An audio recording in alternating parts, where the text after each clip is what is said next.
Good morning, my peoples. Roman Smith here at Mountain Bush Crafters Alliance. Feeling a little better this morning, so I thought we'd head out to the wood shop and maybe start working on a few nutcrackers. People say, well, it's a little early. It's not even summer. But wait till you see the effort that goes into a nutcracker. And I have many to build. So stick around. Now, first and foremost, I'm not a professional wood turner. I don't claim to be.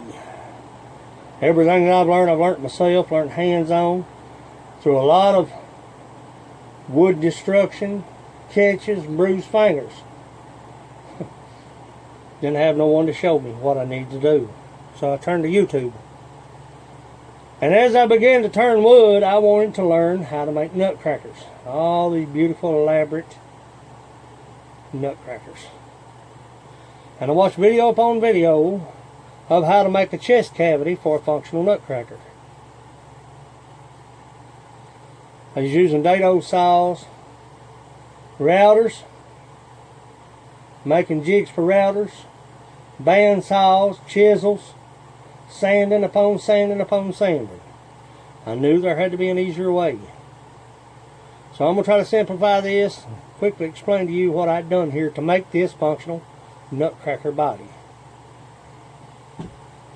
I took 3 pieces of 2x6. Okay? 2 of them being 6 inches. And 1 of them being 2.5 inches.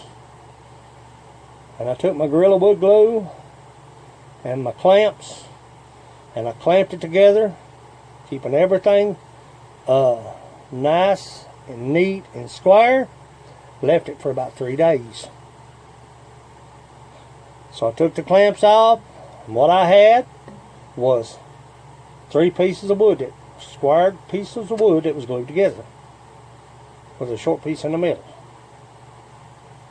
I then measured a 4th piece, a sacrificial piece, to go down in the inside of this cavity that I now had. Put it on the lathe. That's why it's round. That's why it matches pretty much everything here. Put it on the lathe and I turned it. Got the desired shape that I had wanted for a nutcracker, either with or without a kilt, with a belt, whatever I wanted to do. That's why I cut the groove in the bottom of the nutcracker body, because you can't go back once you get started. I removed the sacrificial piece after turning, and I came up with this. And I've sold probably 9 or 10 of these functional nutcrackers. Now, the jawbone is like a puzzle. If you like puzzles, this is probably the puzzle of puzzles. This is the jawbone. What I did, you don't want to go all the way through. A lot of people go all the way through. I don't go all the way through. You don't have to. It sits down in there. That is for the chest cavity. Now I use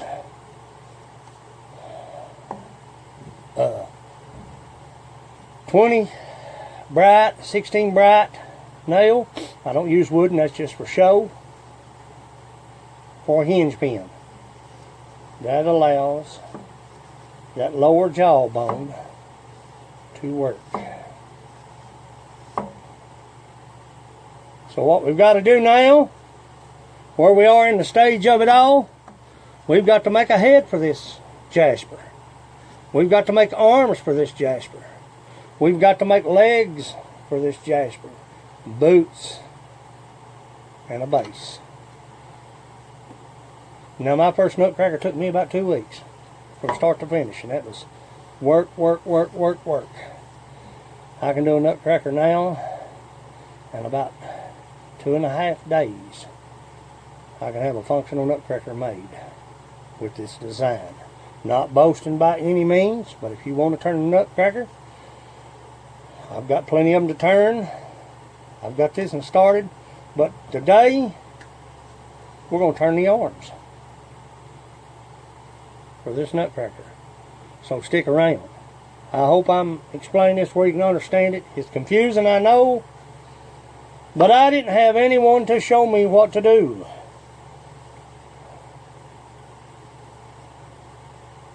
I've hunted and hunted and hunted for videos. I never could find one. But the beard will go here. That will hide the hole in the chest cavity. Just in case you're wondering. But I'll try to incorporate some pictures, probably at the end of this video, of the vast wood and projects along the way up until the final product. So stick around.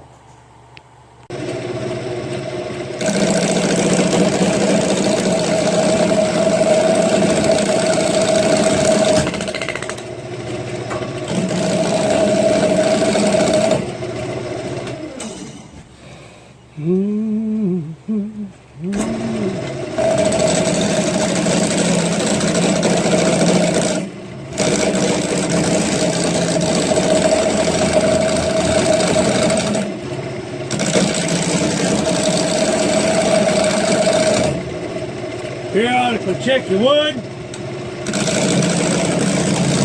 may develop cracks. This is seasoned walnut. Good thing about walnut, it's got natural oils in it. Keep everything scooted up. Shut it off. Free spin it.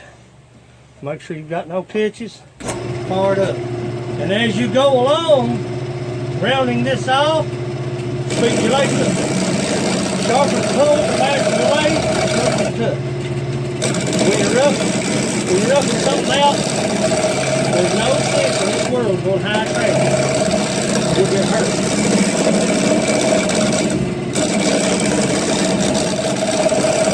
Get this around it.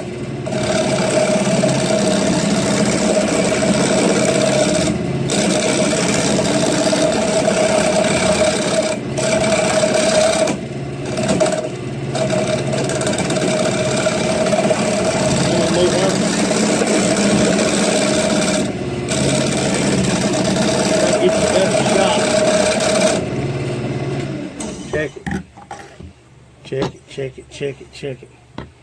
We're going to go into the rough and gouge.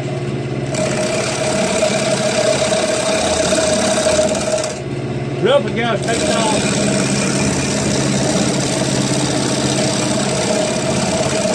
A little more.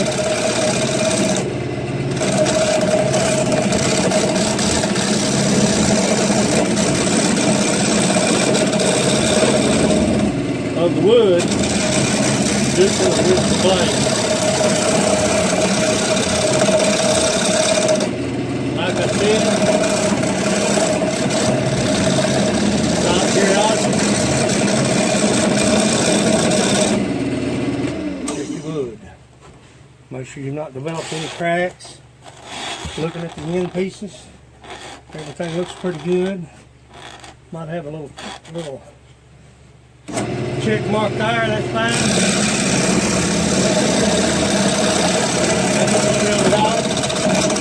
And I'll get back with it. It's kind of tough to get all this in shot, but I'm going to attempt to. Now what you want to do, disassemble your nutcracker. You'll put that thing together 50 times before you get done. You'll put it together dry countless times. You want to measure. Now this is his shoulders, right? This up here is his shoulders. You want to measure down beyond his coat tail. That's his coat tail. Or his waistline. You want to go just below the shoulder. Hope I'm getting that in shot. So it's about 6 inches. That's where his glove will be. 6 inches. I've measured it off already. I've got it 6.5. You want to allow yourself room. You can go, I got it 6.5. You can go 5 3/4. You can adjust. But As I always say, you can take away and never put it back. It's far better to have too much is not near enough. If you take it away, you can't put it back. There it is. So I allow myself about an inch, maybe. And I'll begin to form his shoulder pad, his arm, and his glove. So stick around as we move on.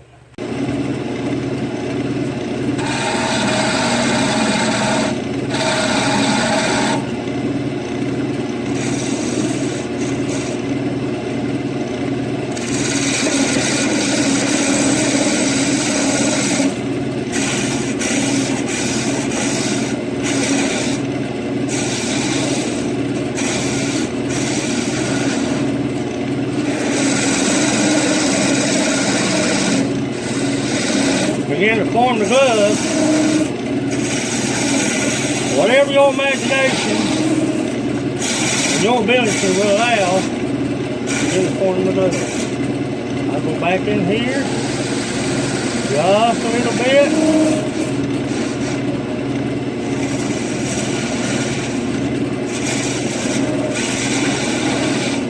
It'll be a lot smaller than what it is right now. Now,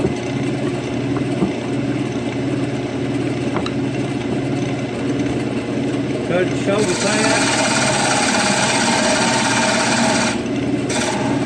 removing all the burrs now. That's going to be a lot smaller than what it is. Working up.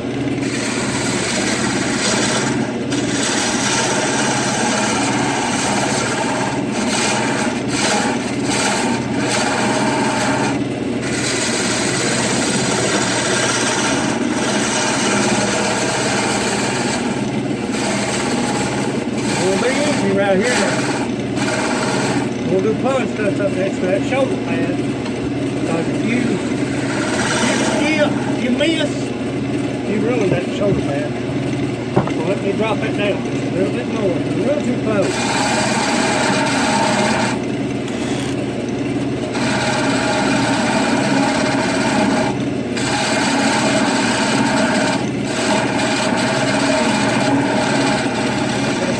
Looking for cracks.